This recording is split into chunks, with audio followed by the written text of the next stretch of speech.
Good morning, it's Rick Lancaster, and this morning I wanted to talk to you about something that came up this week. Someone sent me a picture and was going to use it on the website, but it wasn't usable in the way they sent it to me.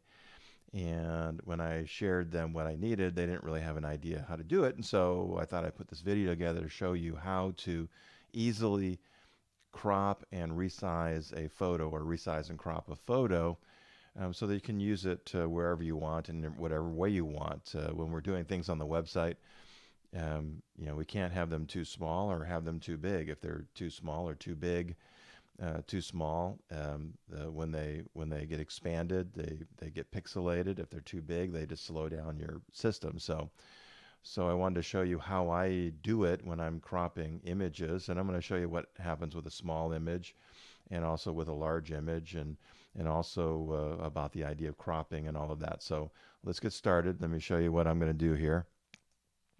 First off, I'm going to go to a website that I use, and it is called Pixlr, and it is an online photo editor.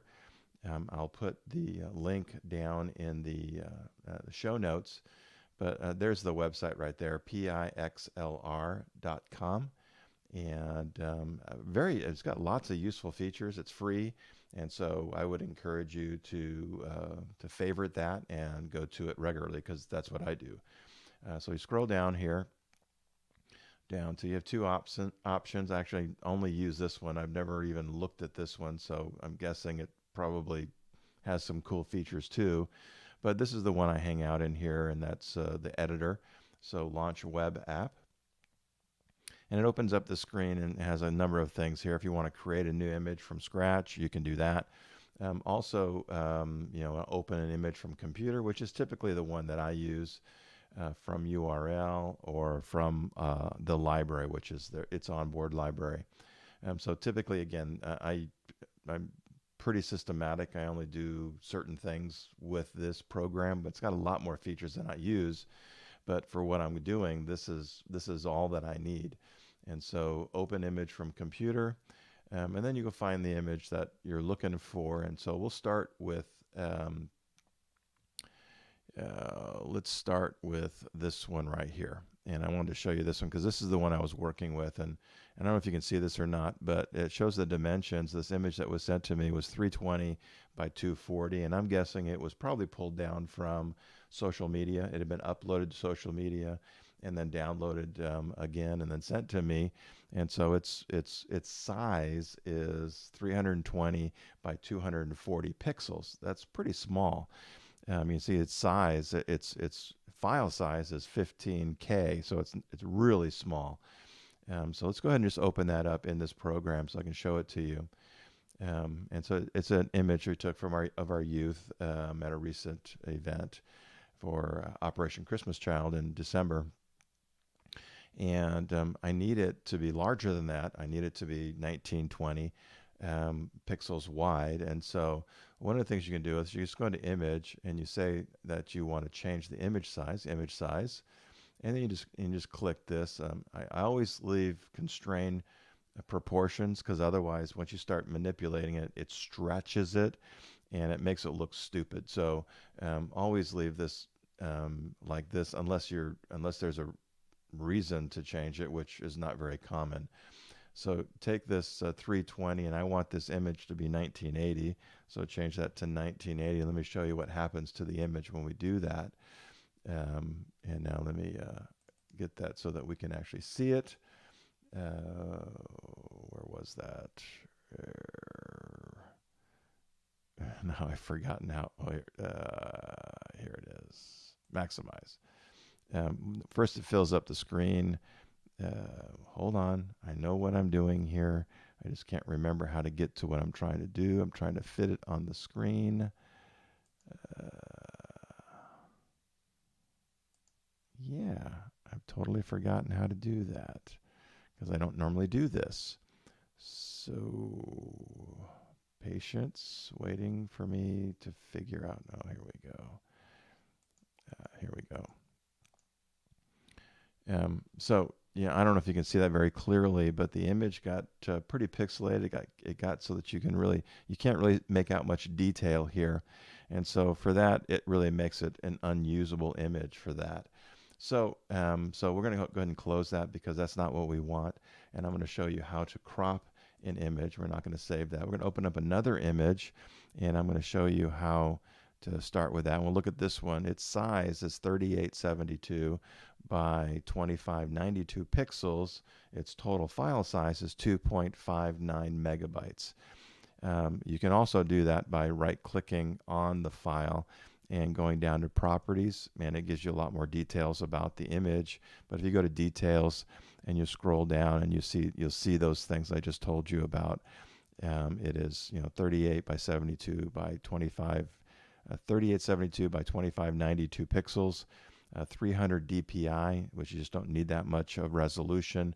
For most of your website stuff, some of the print stuff and things like that you would, or if you're going you want a larger image. But for the most part, for websites and social media, you don't want that. You want smaller. You want less dots per inch, and you just don't want it to mess up, to slow down your system. So with that, I'll open up this image and show it to you. This is an image from one of our recent events. Again, what I want to do is I want to resize this and make it smaller. And so I resize it down, again, starting from 3872 down to 1980, which is the normal width I use on the website. So I shrink that down. And then I want to also adjust this height because it's too tall. Most of the images I want to be more rectangular than they are square. This is rectangular, but I want it more rectangular than this. I want a shorter image. And so I go down to canvas size, and it allows me to adjust any one of these dimensions that I want. But typically when I'm doing this, I'm only adjusting the height. And you see now it's at 1325. And for most of the website stuff that I'm doing, I do them at 1080. And so just select this, go to 1080, and hit OK. And then that crops it down to make it an image that I can use. I then go to Save under the File menu. And let me move this over so you can see what I'm doing here. And you see now the size has gone down to 240K, much smaller than it was before, much more manageable on websites. And then you just, it gives you OK, gives you a chance to then label this image. And I'm just gonna give it a new number just so that it's different than the one I started with. You can also tell it where to save and all of that. Put it in a folder where you can find again. That's typically one of those things you got to watch out for. So then there it is. So that image is now ready to use on the website, and it is resized and it is cropped. And before I let you go, I'm going to show you one more thing that you're going to need to watch out for.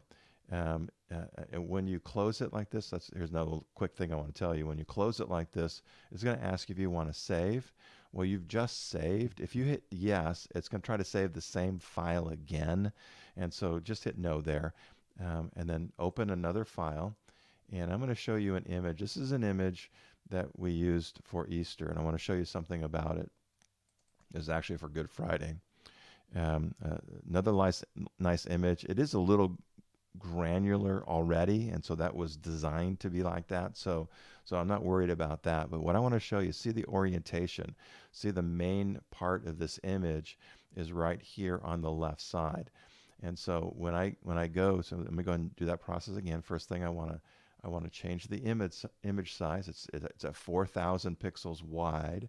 I want to reduce that down to 1980, and it automatically reduces the height down. But here's something I want to show you, because again, I want to control the height of this, but I don't want to change this orientation here. And so when you go to change this image now, the canvas size, here's something here you want to watch out for, these anchors. that when you're starting to change these things right here, you need to think about what the main object is in the image. And so if the main object is someplace like here on the left, then you typically want to anchor the image in a way so that this stays the main thing. And I'm going to show you what happens when I do this. When I do this,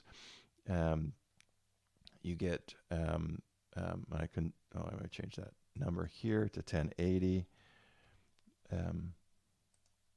It crops it off. See what it did right here?